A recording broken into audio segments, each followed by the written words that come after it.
Fruz, voleso provare a fare un libro pop-up insieme con me? Chiolin allora. Un par di fuarpi sulla ponte tarondade. Cole. Un lapis. Penarei per disegnare. Tox di cartoncin. O potessi chiamare di internet personaggi che usplasin un'evore per fare i protagonisti delle vostre storie e anche i paesaggi come ambientazione. Oppure, o potessi disegnare altri.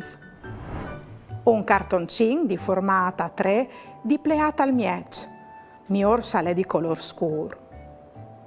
Chiolin il cartoncin e pleinlo al miec. Fasin un sfont disegnantlo a man o dischiamantlo di internet e tacchinlo sul cartoncin. La stessa robe oves di fare quei personaggi che usplasin di plui, che o tacchin sunt un altri cartoncin. Queste part cassot dal cartoncin, tignin le weide, non scoventerà per fa di supporto al nostri libri.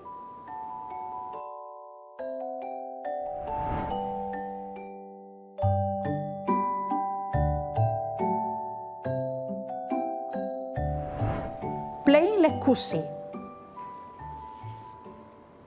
A questo punto, la roba più importante è la pleadura di ambientazione e dai personaggi.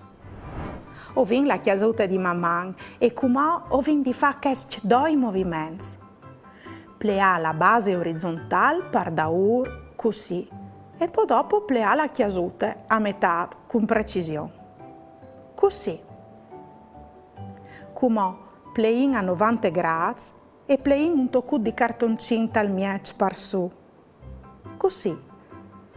La stessa roba ho vinto di fare anche col personaggio, pleant la base, poi a metà e fa la piccole pleadure che gli permette di poter sta su.